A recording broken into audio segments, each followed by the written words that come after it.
Mais j'ai pas eu de problème, c'était il y a 15 ans. Je suis sûre que si maintenant je... c'est pas la peine d'essayer. C'est grave, c'est grave. Parce que Suzanne Simonin, tout ça, c'était drôle. Et je me souviens, j'ai eu aucun problème. Mais maintenant, si je le faisais, donc on est revenu en arrière. Et donc ça m'inquiète un peu parce que je me dis, on est revenu en arrière. Ouais, c'est vrai.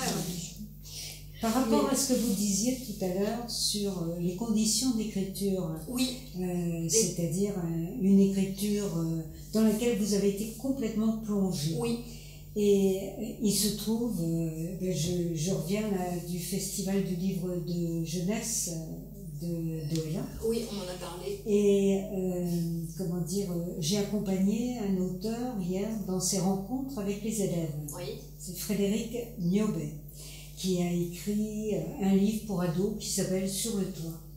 Et elle est arrivée dans une classe, alors que son livre, il n'a pas toujours été compris, mais dans cette classe-là, au collège Sainte-Croix à Quimperlé, la passion. Elle est arrivée, mot bienvenu, ils avaient lu plein de livres pour ados, beaucoup plus difficiles et pour grands, c'était des 5e. Une gamine se plante devant et elle s'assoit et elle dit « J'adore ». Voilà. Et elle aussi, Frédéric Niobet, explique à quel point elle a adoré travailler, écrire pendant une semaine entière, en ayant pris la précaution avant de remplir le frigidaire, quand même, boucler la porte, décrocher le téléphone, écrire. Et complètement plongé dans son écriture. Et la gamine devant lui dit « Mais finalement, exactement comme vous plongez le lecteur dans votre livre. » Ah oui, c'est génial. Et en même temps, il est certain, quoi qu'on passe, ce livre, moi je l'ai commencé, je n'ai pas pu faire autre chose avant de l'avoir terminé. Oui, parce que la rapidité avec laquelle j'écris donc suscite chez vous une rapidité de lecture. Oui, tout à fait. Oui. Il y a un effet miroir. Oui. Et je n'y aurais pas forcément pensé avant. Et là, comme quoi il faut toujours écouter les enfants. Oui. Cette gamine, hier, ben voilà. Oui, parce qu'elle était plongée dans l'écriture comme elle a été plongée dans la lecture. Voilà. Et c'est elle qui le dit. C'est super. Qu'elle le verbalise comme ça. Ah oui, tout à fait. Une 5e. Oui, une 5e, je trouve ça étonnant. Hein. Elle était géniale. Ils étaient géniaux, ces gamins. Ah oui, Ah non, mais à l'âge là, ils sont encore très spontanés. Ça va oui, c'est après quand ils deviennent ados qu'ils sont plus compliqués. Et c'était une sélection de livres qui s'adressait aux 5e, 4e. Ah oui, d'accord. Les rencontres, donc la rencontre avec cette classe de 5e a été absolument jubilatoire pour moi qui y assistais, pour l'auteur qui était là, alors qu'on a eu une rencontre de fin d'après-midi avec les 4e dans un autre collège, la galère absolue. Ils se ressemblent pas. Ils se ressemblent pas, ça dépend de... Plus personne ne parlait, mais il y en avait qui étaient en 5e et d'autres qui étaient en 4e. Mais ils ne se ressemblent pas d'une classe à l'autre ou d'une école à l'autre, ça n'a rien à voir. Et puis c'est une tranche d'âge aussi. Oui, puis c'est aussi une histoire d'éducation, parce que je pense que cette gamine qui parlait comme ça, c'était quelqu'un qui est habitué à lire, qui a des livres à la maison, parce qu'il y a des enfants qui ont des livres à la maison, puis d'autres qui n'en ont pas. Et ça change beaucoup de choses. Les 4e, la classe dans laquelle on s'est trouvé, elle n'avait pas peur des autres. C'est ça. La classe de 4e qui a été mutique. Mais ceux-là, c'est des ados déjà. Voilà.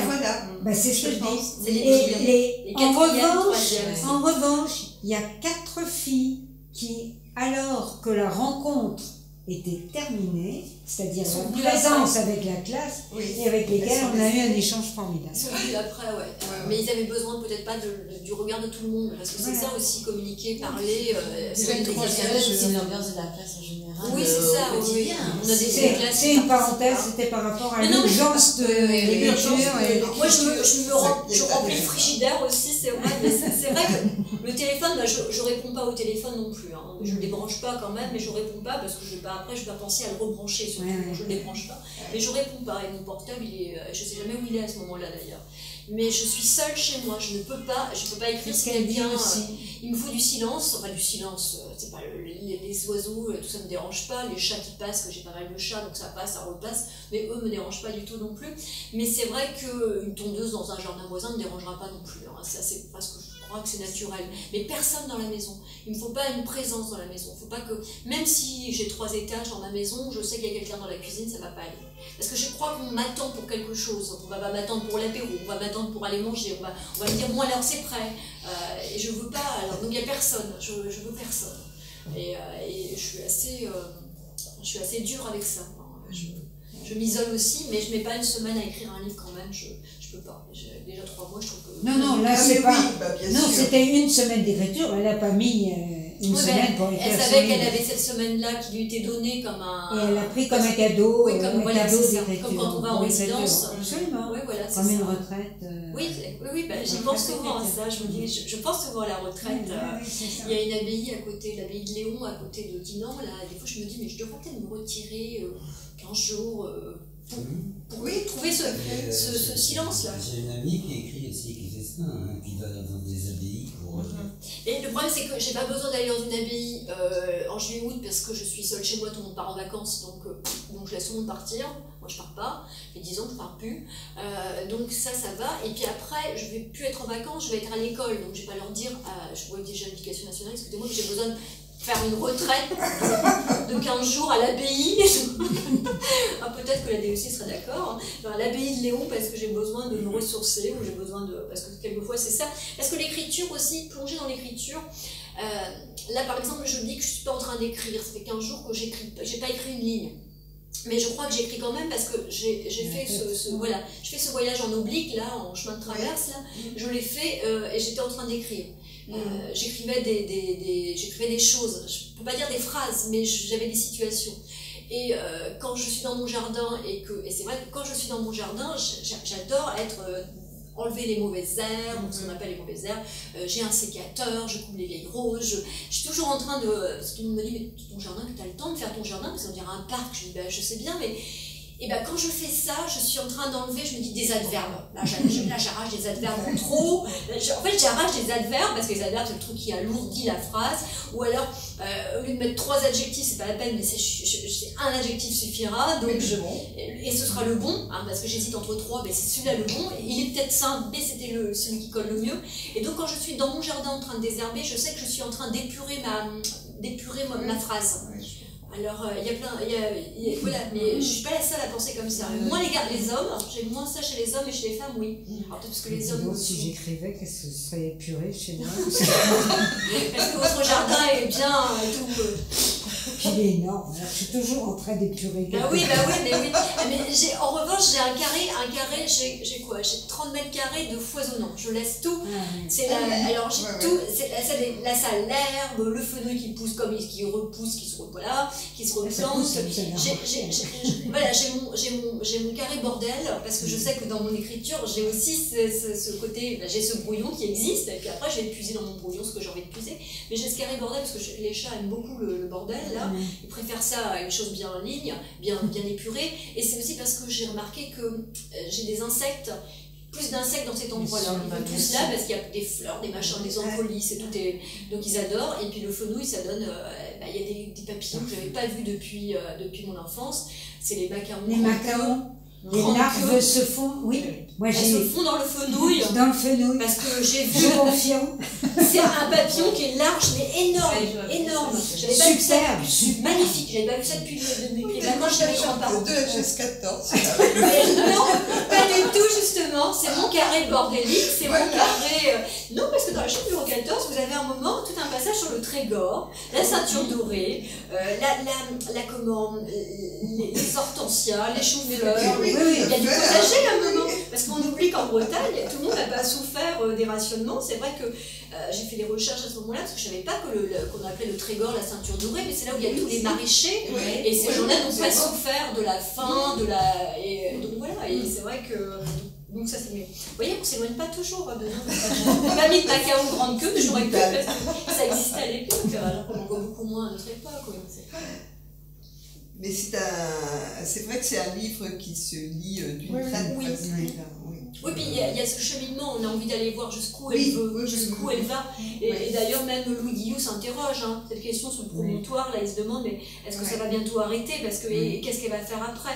D'autant plus qu'elle dit à un moment qu'elle envie presque les oiseaux, parce que c'est très drôle, c'est un endroit qui existe vraiment, qui donne sur le Légué, le port du Légué, donc la baie de Saint-Brieuc. Et quand vous arrivez à cet endroit-là, qui est un endroit où Louis Guillou venait souvent se ressourcer, je l'ai découvert l'année dernière, cet endroit-là, donc je m'en suis servi. Quand vous êtes là, c'est vrai qu'on voit les goélands, les mouettes voler plus bas que nous. Et ça, je trouve ça génial, parce que d'habitude, on est comme ça à les regarder, mais là, ils sont vraiment plus bas que nous. Et j'aimais bien cette idée elle fait cette remarque-là, que les oiseaux volent, parce qu'il y a quand même un fil conducteur avec les oiseaux, quelque part. J'ai mes corneilles qui n'ont pas criaillé, alors que ça criaille tout le temps. Donc, mauvais signe. Après, il y a les hirondelles qui attendent pour partir. Elles se disent, oh là là, il faut que je termine vite ma quête. Et puis, il y a aussi ces goélands et ces mouettes là, qui volent plus bas que les hommes. Et donc, c'est comme un fil conducteur. Et même à la fin, quand la chaise reste toute seule, parce que la chaise reste toute seule dans la cour de cette ferme, il y a un pigeon. Il y a deux pigeons qui viennent, un pigeon se pose parce qu'il y a un côté lumineux, un autre pigeon vient de pousser, et quand il se rend compte que l'ombre pentue du toit a fait disparaître la chaise dans l'ombre, il s'en va aussi. Il y a tout un truc, c'est-à-dire, ça paraît comme ça facile, linéaire, mais quelque part, j'ai semé des petits cailloux qui font que s'il y a mes corneilles là, on les retrouvera après, qu'il y a les hirondelles, qu'il y a les pigeons. Et tout est tracé dans votre écriture. S'il y a quelque chose au départ comme la corneille... Je le fais pas gratuitement. Oui, je sais que les corneilles, si mes corneilles, quand elles sont arrivées, c'est peut-être gratuit, elles sont arrivées gratuitement, puis je me dis, tiens, elles vont revenir. Donc, tout d'un coup, ça reviendra. Il n'y a rien de gratuit. Non, j'épure aussi d'une certaine manière. Si j'ai mis les corneilles, c'est que je savais qu'elles reviendraient 2 ou 3 fois dans le roman. Et elles reviennent dans le roman. Et puis elles reviennent aussi avec ce chiffre, parce que c'est vrai que elle est arythmomaniaque. Alors, mais c'est marrant parce que moi je le suis, beaucoup de gens le sont, mais je ne savais pas que ça s'appelait comme ça. Et un jour, ma directrice, j'attendais un rendez-vous avec elle, et puis elle me dit, oh, je t'ai fait attendre. Je dis, c'est pas grave, je comptais tous les lattes de parquet, et puis après j'ai compté toutes les fenêtres, puis elle me regarde, elle me dit, toi aussi? Je dis, quand je suis dans un endroit que j'attends, je vais compter toutes les chaises, je vais compter toutes les... C'est parce que je suis dans un moment d'attente, donc je m'ennuie, donc je compte. Oui, c'est... Et aussi, en marchant aussi. Oui, oui. Alors donc elle me dit, toi aussi. J'ai dit, pourquoi toi aussi t'es arrivé... je savais pas, toi aussi t'as ce... Elle me dit, mais tu crois que c'est grave? Je dis, c'est encombrant, ça peut être plus ou moins grave, parce que ça peut être très encombrant. Alors donc je fais... C'était la règle de compter. Voilà, elle me dit, mais qu'est-ce que c'est ça? Je dis, écoute, je vais faire des recherches. Donc je fais des recherches et je découvre que c'est ce qu'on appelle de l'arythmomanie. Ce besoin de compter, décompter, et puis d'additionner, et de faire en sorte à la fin qu'il n'y a plus qu'un chiffre. Donc forcément, elle, justement, 1 et 4 égale 5. Et comme elle est arythmomaniaque, vous me fatiguez. Je vais vous expliquer comment c'est venu. L'arythmomanie, c'est venu en fac. J'étais à Villejean, à Rennes, et j'aimais bien. Je suis quelqu'un qui aime beaucoup marcher, et j'ai des personnages qui marchent. C'est pas le premier dans Les Hommes Sirènes, mon personnage marche aussi. Il va voir la mer à pied. Il n'habite pas la Bretagne, il habite du côté de Dreux. Alors vous imaginez, il fait tout un périple pour arriver jusqu'à Bordeaux et au Sainte-Marie-de-la-Mer. Tout ça à pied. Et donc il ne compte pas ses pas quand même, mais moi, quand je revenais de Villejean et que j'allais rue de Janvier où j'avais un studio, donc vous voyez à peu près le trajet, c'est quand même assez grand, assez long, je sortais de la fac, j'étais tout émoustillée par tout ce que j'apprenais, j'avais des super profs, donc je pensais énormément, je pensais, je disais que j'arrivais plus à dormir. Il faut que j'arrête de penser, quand je sors de la fac, il ne faut plus que je pense. Donc pour ne plus penser, j'ai commencé à compter. Donc j'ai commencé à compter les voitures, les portails, tout ce que je pouvais compter, je comptais. Et pour ne plus penser. En fait, c'était pour ne plus penser. C'était pas pour... Il y a des gens qu'il faudrait presque leur dire, je vais te donner de mes pensées parce que t'en as pas, mais ou dis ton imaginaire parce que t'as pas l'air d'en avoir. Je pense à mes élèves, tiens, je te donne un peu d'imaginaire, mais ne compte pas. Mais moi, j'ai besoin de compter pour arrêter de... Un peu comme on va compter des moutons pour s'endormir. Donc compter me faisait dormir. Enfin, me faisait en tout cas... me faisait reposer ma pensée. Et ces histoires de compter, c'est arrivé encore plus, et là il faudrait que je me plaigne à l'éducation nationale, parce que quand on est dans une salle pour surveiller le bac, on a 4 heures d'examen, on n'a pas le droit de lire. Bon, maintenant je lis, c'est bon. On n'a pas le droit de lire, on doit regarder les élèves, pour voir s'ils ne trichent pas. prend 4 heures, imaginez, il y a quand même 40 dans une classe. Bon, alors, on est là, alors moi je commence à compter les filles. Je note 20 filles, 23 garçons. Après, je compte tous les bruns, tous les blonds, tous les roux. La rhymomanie, c'est ça. Hein. Après, je vais compter tous ceux qui ont des chaussures de sport et tous ceux qui ont des chaussures pas de sport. Je m'ennuie, j'ai 4 heures à perdre. Alors, je fais des statistiques, je fais tout ça. Et quand je raconte ça à mes élèves, et là, ils me regardent. Vous êtes folle. Je vais devenir folle, oui, parce que c'est ça. Donc là, j'emmènerai un livre. Là, j'ai prévu d'emmener Sous le soleil de Satan, que je veux relire. Je veux relire. Parce que, non, mais j'ai envie de le relire, Sous le soleil de Satan. J'ai lu ça quand j'avais 15-16 ans. Donc il faut que je relise ça. Et puis si j'ai une autre trop, ce sera le Voyage au bout de la nuit, que je veux relire aussi depuis un petit moment. Donc je vais emmener ces deux-là. Comme ça va m'éviter de compter. Mais normalement, il y a quelqu'un qui va me dire: ah bah non, madame, vous n'avez pas le droit de lire. Hein, mais si je lis, ça m'empêchera de compter, justement. Donc voilà, oui, c'est comme ça, je compte tout. Je compte les filles à lunettes, les garçons à lunettes. Je compte. Les lacets bleus, les lacets blancs. Ouais, mais je vais parce qu'il faut, parce que 4 heures, il faut tuer 4 heures. Et 4 heures, c'est énorme. Ben, on sait ce que c'est. Vous êtes professeur, hein, et vous surveillez le bac. Ben oui, je suis. Vous allez compter, vous allez Non, compter. non. Vous allez lire. Non, je rêve, moi. Ah oui, oui, oui. Mais si on rêve, justement, Ouais. c'est Ah non, non, mais je peux surveiller et on Ouais. Bah, moi je rêve aussi en regardant par la fenêtre un petit peu, mais je rêve de m'échapper. Non, mais on peut sortir pour aller boire un café, heureusement, parce que. Non, mais voilà, donc la rhymomanie, je l'ai transmis à mon personnage, parce qu'elle a cette phobie du chiffre 5, avec lequel elle se réconcilie à la fin quand même, mais elle a cette phobie parce que sa date de naissance correspond au chiffre 5, et correspond non seulement, c'est la date de sa naissance, mais c'est aussi la date de la mort de sa mère. Donc c'est horrible pour un enfant d'être à la fois... Fêter l'anniversaire, c'est fêter aussi la mort de la mère. Et là, je pense à Jean-Jacques Rousseau, puisque Jean-Jacques Rousseau et sa mère, il dit bien: j'ai tué ma mère en naissant. Et c'est pour ça d'ailleurs que son père, le père de Jean-Jacques Rousseau, se débarrasse de ce fils, parce qu'à chaque fois qu'il voit son fils, ça lui rappelle la mort de sa mère, alors qu'il garde le fils aîné. Donc ça doit être compliqué pour Jean-Jacques Rousseau aussi, ça. Donc tout ça, ce sont des choses qui reviennent dans mon écriture. C'est-à-dire que mon écriture, elle est aussi littéraire. Elle est littéraire, oui, forcément elle est littéraire, mais je veux dire que je rends hommage souvent à beaucoup d'écrivains dans mon roman. Alors moi je fais des allusions à Tristan Corbière souvent, parce que je suis, en tant que Fabienne Le Chanu, je suis spécialiste de Tristan Corbière, je fais un doctorat sur lui, mais je vais rendre hommage aussi à Rimbaud, à un moment, l'éternité. À un moment, je fais une vision, c'est la mer allait avec le ciel. Et donc, il y en a qui me disent: la mer allait avec le ciel, c'est pas français, ça. Je dis: bah, t'as qu'à dire ça à Rimbaud, puisque c'est Rimbaud. Mais je sais pas, ou alors, pour les deux trous rouges à côté de moi, je les ai peut-être pas mis là, mais je les ai mis ailleurs. Je vais mettre tout ce que je vais mettre tous ces gens, tous ces écrivains qui ont forgé mon écriture. Et comme je suis quelqu'un qui aime la poésie, souvent, ce sont des références à des poèmes. Enfin, de la poésie en tout cas. Hein, c'est Corbière, c'est Rimbaud, c'est Jacques Cottet, c'est Michaud, ce sont des gens comme ça que je mets en filigrane, parce que j'ai envie de rendre hommage à ces grands que j'aime. Et voilà, et puis montrer aussi d'où on vient, parce que voilà, l'écriture, on ne peut pas écrire un roman si on n'est pas soi-même un lecteur. Enfin, je suis une grande lectrice depuis que je suis petite, donc, et je continue. Hein, je continue, ouais, j'arrive à lire 2-3 livres par semaine, donc c'est pas mal. Oui, c'est beaucoup. Et je vais moins lire là parce que je vais passer en phase d'écriture. Donc quand je suis en phase d'écriture, je lis peu parce que je ne veux pas que l'écriture des autres transpire dans la mienne. Donc quand je lis des choses, non, je peux lire des choses mais qui s'éloignent beaucoup de mon écriture. Hein, je me souviens très bien d'avoir refermé un livre de Bobin parce que c'était marqué: je voudrais être enterré dans un flocon de neige. Et là je dis: bon, c'est bon, j'arrête de lire.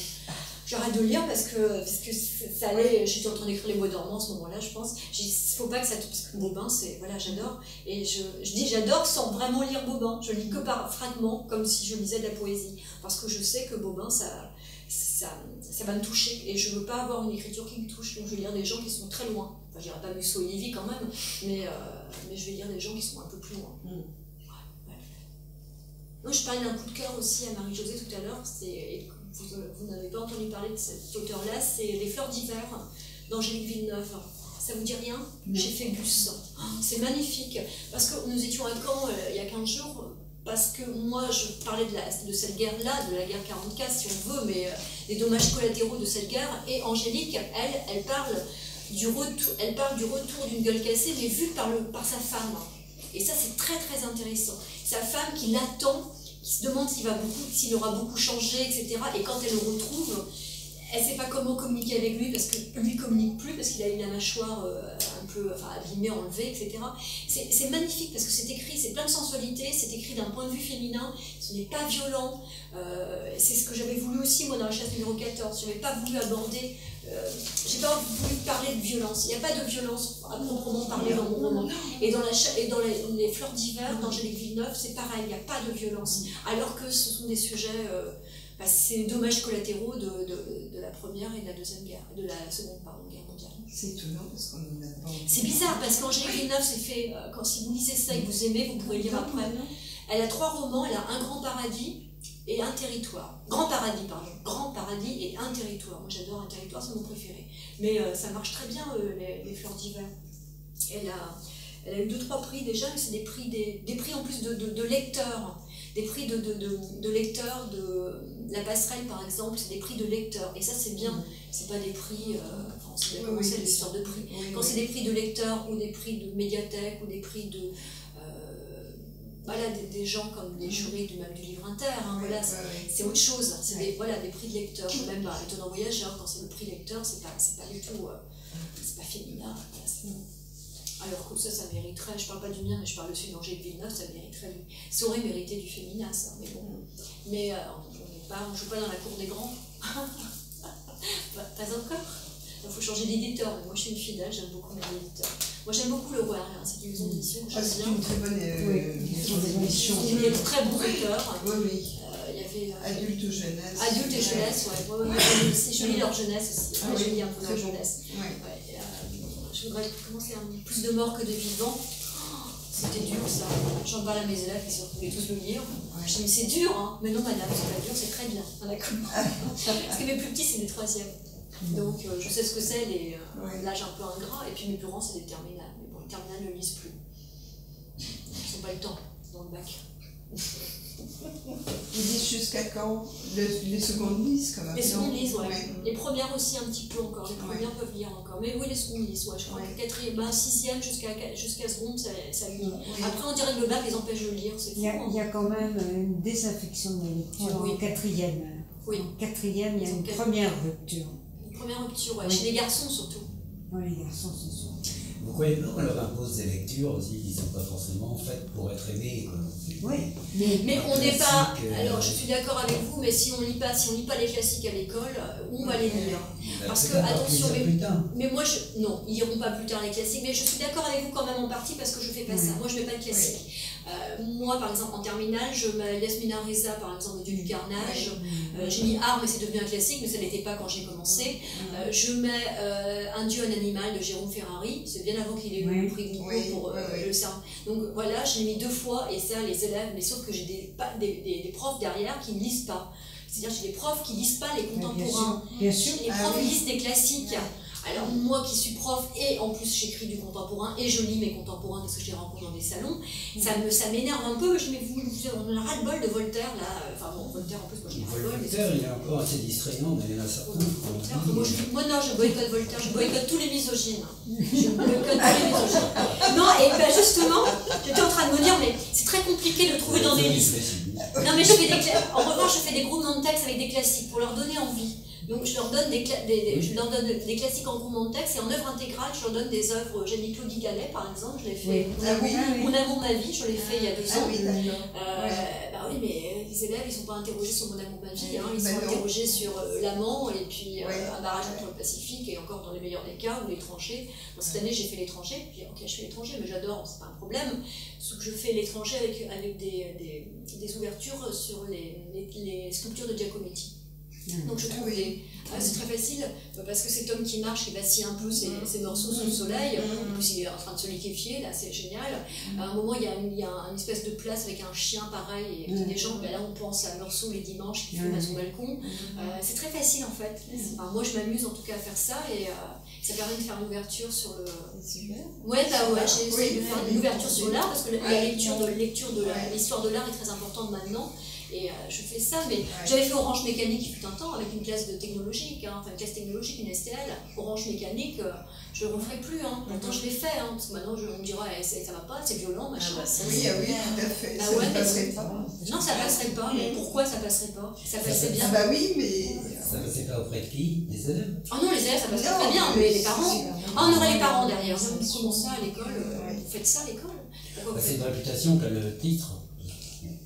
Mais c'est le film qui est aussi... le film, Mais ouais, violent, quand même. mais ce qui se passe, enfin ce qu'on voit à la télé actuellement, c'est vraiment pire que ça. Bien sûr, bien sûr. Mais non, mais je sais bien. Mais là, c'est au niveau scolaire, donc ça passe pas. Oui. Mais là, je viens de lire, pendant mes 2 jours où j'étais alitée, parce que j'ai eu une infiltration, là, je viens de lire 3 livres. Je viens de lire La classe de neige, que j'avais toujours pas lu, et j'étais en train de me dire, tiens, ça, je vais le faire en 3e. Mais ça m'a laissé super angoissant, La classe de neige. Mais les élèves, je sais qu'ils vont aimer, parce que c'est à la fois polar, thriller, enfin, on comprend, il y a un pédophile, et c'est le père du gamin, là, de Nicolas, et en plus, il y a la différence, il est plein d'imagination, il imagine toujours le pire, et sauf qu'il n'a pas imaginé ça. Je pense que ça va beaucoup leur plaire. Ça va beaucoup leur plaire, La classe de neige. Et puis en plus, il y a le film de Henri Miller, j'aime bien leur mettre après le film, montrer l'adaptation, l'écriture scénaristique, mais ça, c'est.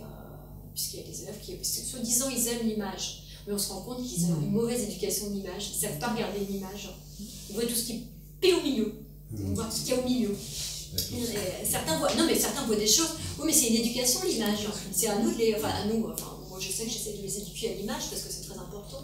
Et donc, je fais ça, Voilà. Donc, je fais tout ça. J'écris et j'enseigne.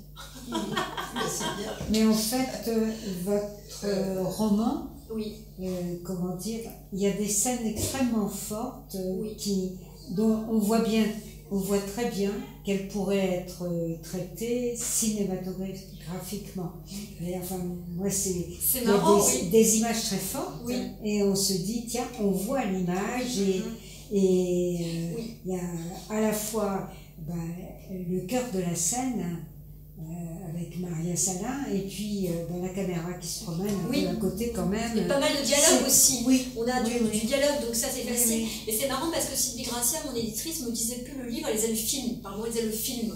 Parce que dès le début aussi, l'arrivée d'Adjib dans Saint-Denis, cette arrivée d'Adjib, là, qui stationne, les changements d'ombre. Les travelling, les changements d'ombre. Il y a le grand travelling avec. Oui, mais on voit très bien la cour de la petite bedaine, on voit très bien le gamin, le plus jeune qui arrive avec la chaise, qui emmène les autres qui sont sur le capot d'Adjib, les autres qui fument sa cigarette. La présence des 2 GI qui arrivent par la suite. Et c'est très cinématographique, mais c'est peut-être aussi parce que vous savez, c'est le début aussi, on voit les images d'actualité dans les cinémas, et c'est aussi parce que j'aimerais bien un jour qu'un de mes livres soit... aucun de mes livres avant n'est pas adaptable, parce que c'est des romans plus de l'intérieur. C'est des romans très de l'intérieur. Alors que là, c'est un livre qui va vers l'extérieur et qui est très narratif, qui est très visuel, très imagé. Et peut-être que je suis dans la logique des rencontres avec les enfants, parce que c'est une question qui revient régulièrement. Oui, les enfants aiment bien savoir quand. Est-ce qu'on a prévu une adaptation au cinéma? J'ai entendu ça hier. C'est ce qui pose la question. Le bouquin ils sont plus sujets. Donc c'était ma façon. Ils ont besoin d'images. Ils sont plus, d'abord, les jeunes, cette génération-là, elle est plus. Ils sont dans l'image, ils sont dans les écrans. Ils sont dans les écrans tout le temps, donc forcément. Et pour eux, quelquefois, un livre est consacré s'il est adapté au cinéma. Un livre est consacré quand il est. Là, c'est respect tout de suite. Là, ce sera respect tout de suite. C'est impressionnant. Non, mais c'est vrai que je vois bien aussi le côté cinématographique de ce roman-là. Pas des autres, mais de ce roman-là. Si les hommes sirènes aussi, bon, c'est différent, ce serait plus noir. C'est un roman plus noir. Là, celui-là n'est pas noir. C'est pour ça qu'ils ont choisi cette couverture très solaire. Parce que malgré le sujet. Marie Salin, on s'imagine vraiment, on serait peut-être déçu par le film ou téléfilm. On s'imagine vraiment des personnages. C'est souvent les adaptations. Moi, je suis déçue actuellement par c'est souvent. par un album graphique. suis très album BD, mais album graphique. Et je suis une fan du rapport Brodeck, le rapport de Brodeck. Et il vient de sortir, c'est Manu Larsonnet vient de sortir en album graphique. Très peu, c'est des planches muettes, noir et blanc. Bon, ça ne me dérange pas, le noir et blanc c'est très beau. Mais c'est Brodeck. Je le voyais pas comme ça, je voyais comme un homme des bois, un homme sauvage, un homme avec une carrure, et il est vieux et maigre, et ça ne va pas du tout. Ça va pas. Ça ne correspond pas du tout à l'image de Brodeck. Brodeck, pour moi, c'était une espèce de force de la nature, une espèce d'homme des bois. Comme quoi, on s'imagine toujours nos personnages. Moi, je les imagine jamais. C'est vrai. Alors, c'est ça, quelqu'un m'a demandé souvent, et c'est marrant, j'ai pas de... mais là, je me dis, mais Fabienne, là, je crois que c'est une lacune, un manque, un truc, parce que j'ai des gens qui me disent, tiens, moi, j'imagine bien ça, j'imagine telle personne, telle, parce qu'ils pensent au film, et puis moi, donc je vois pas du tout, je sais qu'elle est rousse, et je la vois pas du tout. Et je vois pas le père, je vois personne. Ah non, moi je vois personne.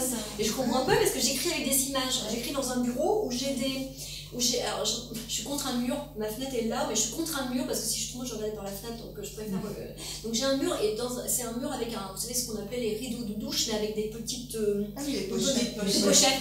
Donc tout est rempli d'images. Et donc je change d'image au fur et à mesure que j'écris un roman. Donc là, j'avais des images qui pouvaient m'aider à écrire la chaise numéro 14.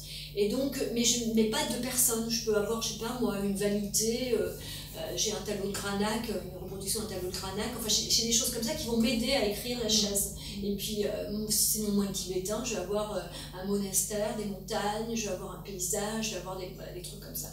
Et les poèmes. Personnages. Non, jamais. Je ne mettrai pas... Et même si je décris, parce que je peux décrire physiquement une personne, j'ai dû décrire Maria Salin. Je sais qu'elle est rousse, bien sûr, mais j'ai dû la décrire, mais peut-être pas la couleur des yeux, mais je décris. Ben non, c'est très blanc, oui, je la vois. Isabelle Huppert en plus jeune. Mais bon, par exemple. Par exemple, ouais, tout à fait. Mais en très jeune, à l'époque après les valseuses. Après les valseuses, parce qu'elle a 16 ans dans les valseuses, c'est drôle ça. Parce que vous vous souvenez de la scène quand même, oui. Ils sont en train de renifler la culotte de Jackie. Oui. Ça c'est du 14 ans. Je dirais au moins. Et ça, montrer ça à des élèves, c'est une scène culte. Mais ça va pas. Elle est folle. On peut pas. Mais c'est pourtant, là j'entendais Depardieu qui reparlait cette scène. Sur France Inter l'autre jour, parce qu'avec l'année de la mort où ils ont joué tous les deux, et donc il disait comme ça, bah oui, ça me fait bizarre de rejouer avec Isabelle, parce que Isabelle, puis Isabelle, la première fois Isabelle, c'est la Jacqueline des valseuses, la culotte, et là j'étais en train de dire mais oui, et là je pense à tous les gens qui écoutent, ceux qui n'ont jamais vu les valseuses déjà, il y a toute une génération qui n'a jamais vu les valseuses, et puis on ne sait pas comment ce genre de film a pu sortir. Ça sortirait maintenant, mais ce serait une... C'est horrible. Le film qui a suivi, je crois, Tenue de soirée. Tenue de soirée, oui. C'est des dialogues qui sont plus envisageables maintenant. Les dialogues d'audience. Tous ces films-là. Mais on a pu les voir. Et même en famille, on les a vus, les films. Mignou qui est complètement frigide et puis Camon qui hurle parce qu'elle a enfin réussi avec le je sais plus qui, c'est c'est lequel je sais plus, et puis il y a 2 verres et Depardieu qui la prennent et qui la balancent sur la flotte parce qu'elle est que ça ne marchait pas. Je sais pas si c'est Patrick Bouchité ou c'est pas Bouchité le petit jeune. Le petit jeune, ça va être Bouchité. C'est possible. C'est Patrick Bouchité, ouais. À moins que ce soit 2 verres. Non, non, c'est 2 verres. Non, 2 verres, c'est Bouchité. C'est Bouchité. Oui. C'est Bouchité. Et c'est vrai que non, faut que je le regarde à nouveau. Ça donne envie. Ouais, parce que c'est trop pour les répliques, c'est très drôle. Les valseuses, c'est très drôle. Mais bon, ouais, c'est. Donc j'écris avec des images, mais je ne mets pas de photos d'êtres humains vivants ou morts d'ailleurs, j'en mets pas parce que je ne veux pas penser à quelqu'un de précis. Comme ça, je ne serais pas déçue si jamais c'est adapté, que c'est pas Isabelle Huppert qui elle a passé un peu l'âge, mais je ne serais pas déçue. Voilà, c'est ça. Et si c'est, je sais pas, Victor Salin, c'est Depardieu par exemple. Ça pourrait être Depardieu, mais je ne serais pas déçue si ce n'est pas lui. Ça peut être n'importe qui. Moi, je voulais vous demander si, mais j'avoue, j'étais un peu débordée dans mes lectures et activités. J'ai pas pris le temps de relire À l'angle du renard, qui m'a laissé de très forts souvenirs de lecture. Et j'ai l'impression que l'écriture, votre écriture, n'est pas exactement la même dans L'Angle du renard que dans La chaise 14. Oui. Et L'Angle du renard m'a laissé, alors que là, le sujet est aussi très dur, c'est dramatique, hein, et l'écriture me semble plus noire, Oui. là, qu'ici. Ah oui, oui, oui, je crois que l'écriture est beaucoup plus noire, oui. Oui, puis ce personnage, moi j'en ai fait des cauchemars avec ce... J'ai fait des cauchemars, hein. Mon personnage m'a habité. Ah oui. Mon personnage m'a habité, d'autant plus que je disais je, donc Oui, il était en moi et par moments j'ai cauchemardé. J'ai cauchemardé au moment où il s'approche un peu trop près des enfants. Oui. Et ça, c'est la faute de Sylvie qui m'avait dit il faut qu'on ait peur pour les enfants. Puis moi, je lui ai dit aussitôt ah non, mais touche pas aux enfants. Ah oui. Parce que j'avais peur de ce qu'il pouvait. Parce que je suis dépassée par mes personnages. Et je me dis ah non, là, faut pas. Là, c'était une porte ouverte quand elle m'a dit il faut qu'on ait peur. Je lui ai dit mais touche pas aux enfants. Je voulais vraiment pas. D'ailleurs, c'est un tabou dans la littérature. C'est très difficile de tuer les enfants. Oui. C'est très difficile. Dans la vraie vie, on en tue, je sais bien, et c'est horrible, parce que les gens en veulent énormément, les parricides, les matricides, les infanticides, pardon. Mais je voulais pas qu'ils touchent aux enfants, et je me rappelle qu'écrivant les passages où on le sent tourner autour de Louise, dire tiens, peut-être que Louise serait un petit frère idéal pour mon petit frère, un copain idéal pour mon petit frère. Là, j'ai eu peur. J'ai vraiment eu peur là, du prédateur. Et, c'est ça.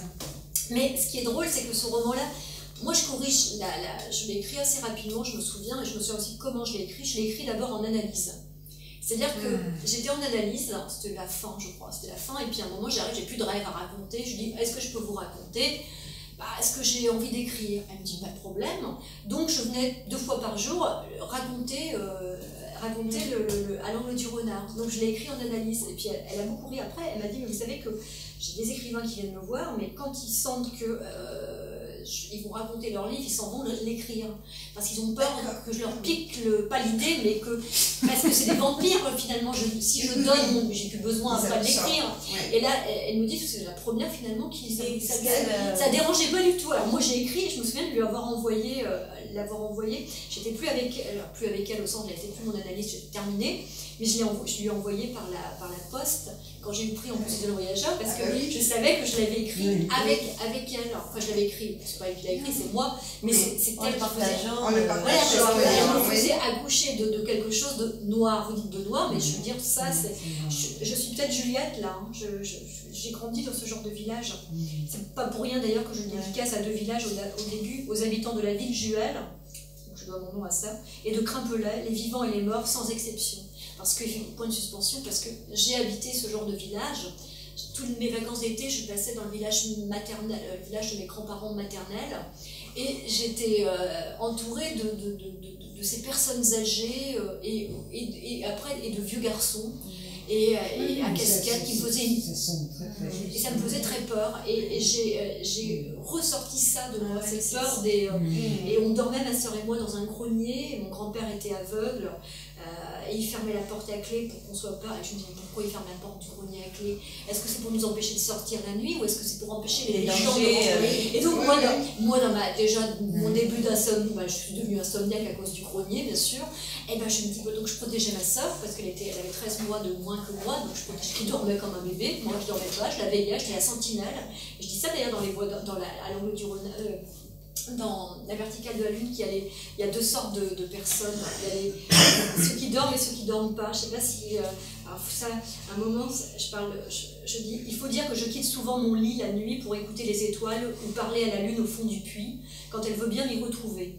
En l'attendant, j'ai eu le temps d'échafauder ma petite théorie sur les 2 sortes d'êtres qui peuplent le monde, les dormeurs et les réveillés. Alors moi je fais partie des réveillés. Les réveillés sont les sentinelles, les traceurs de route, les éclaireurs muets, les guetteurs d'aube, ça nous sauve dès qu'il fait de la lumière. Avec le chat orange, j'appartiens à cette famille de nyctalopes à laquelle se mêlent les hérissons, les effraies, quelques chiens somnambules et les lapins gris. Maman, elle, fait partie de la seconde. Elle a le sommeil tranquille d'une enfant aux boucles d'or que les fées, ses marraines, ont gâté. Quand elle ouvrira les yeux sur la lumière du monde, à peine quittée, elle ira remplir le jour sans se douter des territoires conquis en son absence par les sentinelles. Donc c'était un peu ça ma place, j'étais une sentinelle pour ma sœur, et j'attendais que mon grand-père nous ouvre à nouveau la porte, donc je guettais l'aube, puisque mon grand-père, en plus qui était aveugle, C'est un truc, il faut imaginer grand-père aveugle, moi guettant la lumière pour que mon grand-père aveugle nous ouvre enfin, en me disant pourquoi il nous barricade dans le grenier. Il y avait 2 greniers en fait, il y avait un grenier aménagé en tant que chambre d'amis, et puis la première partie du grenier c'était là où il y avait tout le grain pour les poules. Voilà, et les oignons. Et voilà, qui séchaient. Et donc il fermait la partie grenier extérieure, mais moi j'avais la clé de la porte de la chambre. Donc si je voulais partir de la chambre, c'était pour me retrouver avec le blé. Pour me retrouver avec le blé, les oignons. Donc en général je ne quittais pas la chambre. Mais ça me rassurait de savoir qu'il y avait 2 clés. Il y avait un sas, voilà. Et donc, et c'était incroyable. Et je pense que à l'ombre du renard, c'est toute cette enfance qui est remontée en bouche. Ça remonte en bouche, cette enfance. Elle est remontée là, et parce que là, mon grand-père nous protégeait de quelque chose. Alors, quelque chose d'innommable, mais quoi? Je sais pas. Donc, de tous ces êtres, ces taiseux là qui circulaient dans le village, grand village en plus, hein, tous ces taiseux qui circulaient dans le village et qui étaient sans femme et sans enfants. Alors, moi, j'étais une petite fille avec ma soeur, qui venait d'une famille où on était, mon père avait une femme et on avait des enfants, enfin, il y avait des enfants. Et je venais d'un village où c'était plein d'enfants, et là, c'était le village où il n'y avait pas d'enfants. Village sans enfants. Ils sont où les enfants? Quelqu'un les mange. L'inquiétude. Et j'ai grandi, j'ai passé toutes mes vacances comme ça, de 5, 6 ans, peut-être 6 ans, 6, 7 ans. On avait l'impression que mes parents se débarrassaient de ma soeur et moi à ce moment-là, mais en même temps, pour moi, c'était des vacances formidables. Il faisait beau tout le temps. Tout le temps. Et c'est vrai que mon premier récit, j'ai commencé à raconter ça, ça s'appelait La sandalette et le pédalier, parce que je vois une image d'une petite sandalette, les petites sandalettes en plastique. Et puis, comme on avait le vélo, nos vélos, c'était une image de la liberté, parce qu'on était des fraises à pâche avec nos vélos. Et donc, je vois cette image de sandalette sur la pédale. Sur la pédale, pour bloquer, voilà. Donc, ça s'appelle La sandalette et le pédalier. C'était mon premier récit et je ne l'ai jamais publié. Parce que je l'ai ressorti d'une autre façon, parce que ça a été un récit très personnel, et je l'ai sorti en mettant à l'angle du renard, en mettant dans Les Bois dormants, et en mettant dans mon premier roman, La verticale de la lune. J'ai fait des... Une question indiscrète. C'est des catharsis, hein. Par rapport à votre analyse, est-ce que malgré tout, vous auriez réussi à écrire à l'angle du renard? J'ai commencé à écrire parce que j'étais en analyse. Mais j'ai commencé à écrire le premier, La verticale de la lune. Hein. J'ai commencé à écrire tard finalement parce que j'ai pas fait l'analyse tôt non plus. Et donc, en fait, je vais fêter mes 10 ans d'écriture. Là, il est sorti il y a 10 ans, en 2005, en septembre 2005. Donc on est en 2015, puis il est ressorti en poche. Il est ressorti en septembre. C'est pour ça que je disais que c'est mes 10 ans d'écriture. Et je crois que ça correspond, il y a à peu près il y a 10 ans, je commençais une analyse. Que j'ai arrêté bien sûr, parce qu'il faut bien arrêter un moment, enfin j'ai su qu'il fallait arrêter, je suis sûre parce que je suis partie sans payer. Donc, et là j'ai payé tout le jour, puis là, je sais pas ce qui s'est passé, moi j'ai arrêté de payer, puis je suis arrivée chez moi, c'était loin parce que c'était à Rennes, et j'arrive chez moi et je dis j'ai oublié de payer, qu'est-ce que je fais, je téléphone, de toute façon j'ai rendez-vous avec elle encore, je rentre, puis alors je la vois, puis elle n'allait pas me réclamer, hein. Pour elle c'était la preuve de quelque chose, je dis vous savez je suis désolée, j'ai complètement oublié de vous payer la dernière fois, elle me dit. C'était vraiment significatif. Ah bah oui, puis elle attendait, je crois qu'on va bientôt s'arrêter là. Elle me dit, je voulais vous en parler. Parce que quand quelqu'un ne paye plus, c'est parce que payer, on doit quelque chose à quelqu'un. Là, je ne devais plus rien, c'est fini. Et donc, sauf qu'il y a toute une procédure, ce que je ne connais pas, une procédure pour sortir de l'analyse. Donc il faut y se passer, mais il faut sortir de l'analyse. Et donc je suis sortie, après sachant très bien qu'on peut toujours recommencer une autre. Mais le nombre d'écrivains qui ont fait des analyses, c'est faramineux, qui sont encore en analyse. Hein, d'ailleurs, tout le monde devrait en faire une. Oui. Ça fait du bien. Ça fait du bien. Je suis pas sûre. Ça fait à l'angle du renard aussi, ça remue des trucs. Ouais. Alors, ce qui est drôle avec l'angle du renard, j'ai envie de vous dire justement, ce livre-là, je ne l'ai jamais relu depuis 2009. Attendez, jamais. Parce que voilà, j'avais fini de corriger. Je ne relis jamais les livres que j'ai. Celui-là, je ne l'ai pas revu depuis qu'il est revenu en livre. En fait, je ne lis jamais l'objet livre, puisque je l'ai déjà lu 3-4 fois, j'en peux plus, moi, le lire. Donc je ne veux plus lire. Alors, je lis des extraits par-ci par-là, mais je n'ai pas lu le livre en entier depuis qu'il est fini. Et donc, le renard, je ne l'avais pas lu. Bon, ok, et puis on le ressort en poche. Donc, il a fallu que je le relise. Parce qu'il faut voir s'il y avait quelques fautes. Donc, je l'ai relu. Bon, ok, ça a été fait, c'était en 2012 qu'il est ressorti en poche, et donc je reçois le poche, et j'allais au Luxembourg, j'allais pour un prix pour le renard, pour un autre prix d'une classe, parce que les élèves aiment beaucoup le Ah oui. bah, c'est des jeunes qui ont plus qu'il avait élu. Oui, oui. Et donc ils aiment Étonnant, beaucoup, il y a un oui. petit côté un peu thriller, et puis un peu noir, ils aiment bien les choses noires, les élèves. Bon, c'est comme ça, c'est les jeunes, hein, on aime les choses noires quand on est jeune, un peu moins quand on vieillit, on est plus sensible. Et puis tout à coup, je lis dans le train, donc la version poche, dans le train, en train de lire mon propre roman, bon ça arrive, et puis je lisais, puis plus je lisais, plus je riais. Parce que c'est plein d'humour, c'est drôle, parce qu'en fait j'étais tellement loin de tout ça. Si, parce que moi maintenant je suis tellement loin de tout ça, parce qu'il est plein d'humour, mon Arsène le rigolo, il est drôle, il a brûlé la grange de son ami Yvan, et il se dit comme ça, de toute façon c'est Judas, enfin c'est bien fait pour lui et tout, moi je trouve ça, il dit comme ça, tiens il y aura 2 tracteurs à garer devant un parking, non mais c'est très drôle, en fait moi maintenant je rigole, je ris parce que voilà, je suis loin de tout ça, je ris comme certains me disent, ah non ce livre là, non, ça m'a dérangé, je n'ai pas aimé du tout, ça m'a dérangé, pas du tout, puis d'autres qui me disent, oh c'était génial, j'ai adoré ce livre, alors je comprends parce que moi j'ai eu peur, et puis maintenant j'adore, enfin j'adore, je veux dire, j'ai ri, donc il y a beaucoup d'humour dans ce livre là, mais je crois que quand on a des comptes à régler avec des choses, ben, on voit pas l'humour, mais après quand on lit ça, là, le corps qui dériboule dans l'escalier, ah bah oui,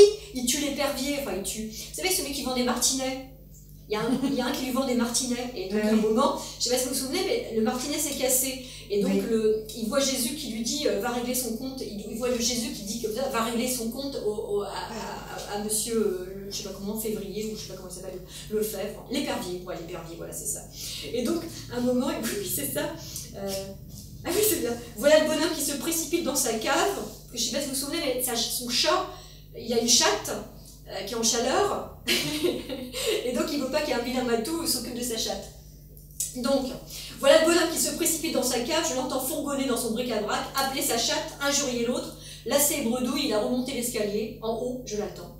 À la main, une rame, un article qu'il vend au rayon de pêche avec une barque, une vraie barque en bois pour pêcher le brochet en étang. La rame, c'est du solide. Je lui en assène un bon coup sur la tête, les lois de la pesanteur feront le reste, le corps dériboule dans l'escalier. J'ai entendu un vilain craquement, un bruit d'os vermoulu et de marche usée, tout ça mélangé. Et si avec ça, il était juste blessé, je comptais sur Jésus pour finir le boulot. Vous voyez, c'est drôle. Il faut le relire. Il faut le relire. Non, mais je pense qu'il faut le relire. C'est pas l'impression que Non, ça vous ne me fait pas du tout. Vous avez fait la même impression que moi? Moi, j'ai quelque chose d'âpre dans la bouche. Mais non, mais plus du tout. Non, mais plus du tout. Vous avez qu'à, parce que vous l'avez lu en 2009, j'imagine. Oui, quand il est sorti. Ah non, et puis quand il va à l'enterrement de son cousin à Brest, tout le monde se tient serré dans une petite pièce, la machine à café et tout ça, puis lui, il est contre la table en formica, et il se rend compte, il regarde la femme qui est pas mal encore, et il se dit, zut, il se rend compte qu'il est en train de bander contre la table en formica, il se dit, bon, mais ça l'embête un peu, mais je sais pas si vous vous rendez compte, puis là il pense au petit sexe ratatiné du mort qui avait bouffé des haricots. Mais si, il fait des parallèles entre le mort et son... Parce qu'il venait de manger je sais pas ce que vous avez fait, il avait une overdose d'escargot au beurre aillé, il a mangé il s'est enfilé la moitié d'un camembert, il a fait une crise cardiaque, il pesait son demi-quintal qui dit un moment, je sais pas si vous vous souvenez de ça, c'est très très drôle, il y a une tempête. J'ai pas l'impression d'avoir lu la même chose. Parce que maintenant je retrouve, et il y a une tempête à Brest, et puis il dit un moment, parce qu'il n'aime pas du tout, d'abord il n'aime pas la mer, il n'aime pas le vent, il n'aime rien de tout ça, il se déplace qu'à vélo, puis il dit à un moment, il ne faudrait pas qu'on ramène la tempête avec nous de Brest. Il y a la mère qui s'arrête parce qu'elle a envie de faire pipi, elle a toujours envie de faire pipi, et puis il y a la fille qui dit, oh vous embêtez avec cette histoire de pipi. Et ben non, vous vous souvenez pas, mais c'est très drôle. Heureusement que j'avais le souvenir d'une écriture sombre. Non.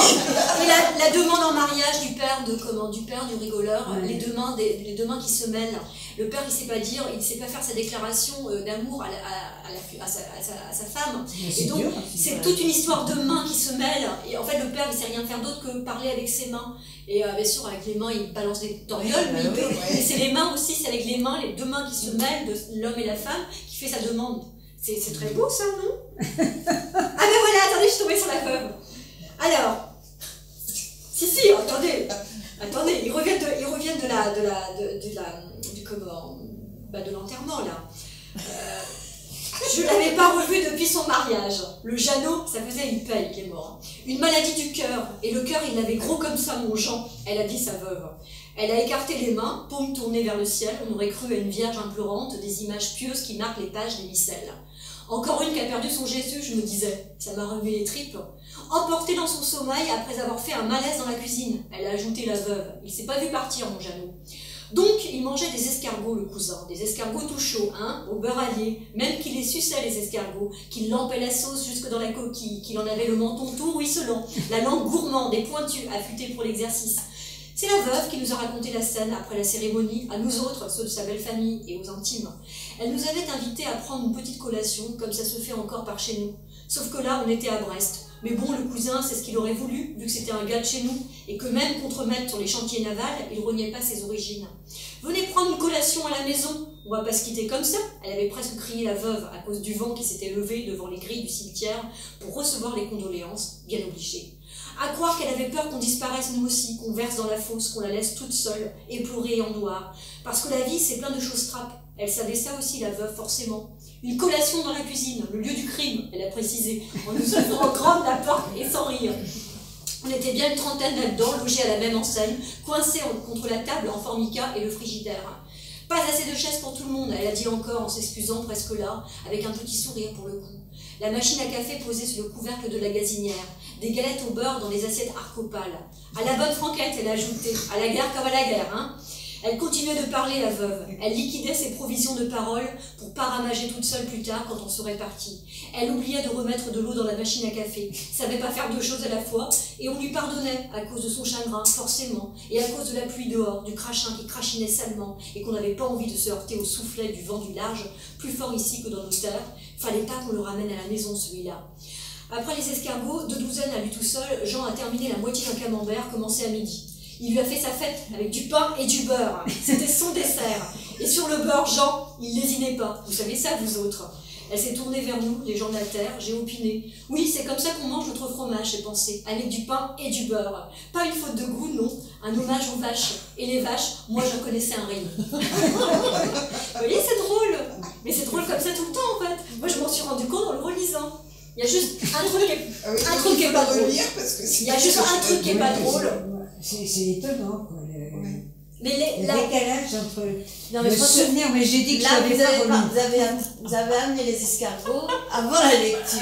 Ah, c'est un petit peu dirigé quand même. Ben ouais, c'est ma façon de lire. C'est moi, ma façon de lire. Voilà. Mais je lis parce que vous avez remarqué que les phrases sont très heurtées. Vous voyez pas les virgules, mais il y a beaucoup d'anacolutes parce qu'il pense comme ça. Il pense comme ça, il ne fait pas des phrases sujet à complément. Donc, quand la veuve est éplorée près du cimetière, les condoléances, on a l'impression que c'est le vent qui présente ses condoléances. Et c'est pas le vent, il y a des virgules et on sent bien que bien obligé, c'est la veuve qui est bien obligée de présenter ses condoléances. Et en même temps, le vent est bien obligé d'y aller aussi. Hein, il est poussé. Enfin voilà, et tout le monde est poussé. C'est quelque part un style plus, je disais plus solaire, une écriture plus solaire, mais aussi plus. Pour la chaise, oui. Oui, plus académique, entre guillemets. Oui, bien sûr, oui. Ah oui, mais là, je ne pouvais pas écrire de manière académique, parce que je me suis mis dans la tête d'un taiseux, d'un paysan. Le paysan, il peut pas, il va pas déployer de longues périodes, il peut pas. Là, j'étais dans sa tête et je parlais, d'ailleurs, je me suis rendu compte, c'est plus facile pour moi, d'ailleurs, quelquefois, de faire même la simple d'esprit dans Julius Souzelpoët. À un moment, je fais la simple d'esprit. Et ben j'ai adoré faire la simple d'esprit. Je me disais c'est facile, parce qu'il y a des gens qui pourraient pas faire la simplette. J'ai habité la simplette très facilement. Et la grand-mère Léonie, parce que je n'avais pas lu Julius, mais la grand-mère Léonie fait l'amour avec Julius, et ça lui est pas arrivé depuis qu'elle est veuve, et sa façon de raconter comment elle le fait, c'est drôle, c'est pareil. J'ai lu ce passage-là à la médiathèque à côté de Rennes l'autre jour, et les gens ils riaient, parce qu'on voyait très bien la grand-mère, l'effet que ça lui faisait, tout l'effet que ça lui faisait. Cette grand-mère, elle était aux anges. Puis comme elle voit la vie en noir et blanc, en plus, elle voyait tout en couleur d'un coup, voilà, mais c'est une façon... parce que j'aime bien mélanger des choses très sérieuses, très graves, mais comme c'est grave, comme c'est sérieux, il faut que je mette aussi de l'humour. J'ai besoin de mettre de l'humour. Il y en a pas beaucoup là-dedans, mais il y en a quand même un petit peu. Oui, mais il doit en avoir. Il doit en avoir. Mais je manque de recul pour la chaîne numéro 14. Parce que là, vous voyez, quand je l'ai retravaillé, parce qu'il faut toujours retravailler un peu, mais il était prêt en décembre, on va dire, les épreuves. Bon, le livre aurait pu sortir plus tôt, en janvier, mais bon, on a préféré qu'il sorte en mars, parce que janvier, c'est pas une bonne période. Bon, voilà. c'est une période de rentrée littéraire, mais c'est pas forcément une bonne période pour lire. Janvier, la rentrée littéraire de janvier. C'est bien une rentrée littéraire, mais il y en a énormément maintenant en janvier, et c'est pas forcément une bonne période pour lire. Il est sorti en mars, c'est une période... C'est mieux en fait. Oui, mais c'est ce qu'elle préférait aussi. Mais le bouquin était prêt déjà depuis un moment. Et donc je manque un peu de recul sur le livre. Puis comme je ne l'ai pas relu, donc si vous faites un contrôle de lecture, je ne sais pas. Est-ce que je peux vous demander Posez-moi les questions. qu'est-ce que signifie et que signifient toujours les cheveux chez les femmes? Parce que là je regarde toute Brunique, il n'y en a aucune qui a les cheveux longs, mis à part madame qui a et puis vous deux. Il y a un chignon aussi, donc vous avez les cheveux longs. Oui, donc il y a beaucoup de cheveux longs en fait. Il y a 3 cheveux longs quand même, et 4 cheveux courts si on compte moi. Ah mais j'ai jamais vu madame. On est donc, c'est déjà pas mal. Oui, vous avez les cheveux courts quand même. Oui, maintenant, oui, mais j'ai été une enfant avec des cheveux longs. Non, je me demandais, vous avez parlé du supplice quand on coupait les cheveux. Couper les cheveux, ça fait pas mal physiquement. C'est le supplice dans le sens d'humiliation, je suis d'accord. Mais pourquoi couper les cheveux peut être une humiliation? C'est ça que... Parce que les femmes avaient tous des cheveux longs à l'époque. C'était la féminité, c'était leur féminité. Et couper... Ah oui, à l'époque, il n'y a pas de cheveux courts. Des jours une parure. C'est juste une Voilà, c'est une parure. Ça fait partie de la beauté de la femme. Les cheveux longs, les femmes ont des cheveux longs. Je sais pas, depuis quoi, les années folles qu'on a commencé à porter des cheveux courts? Oui, c'est les années folles, 1930. 1920, C'est une certaine forme de libération. La garçonne. C'est pour montrer qu'on est la garçonne. Et d'ailleurs, on disait la garçonne.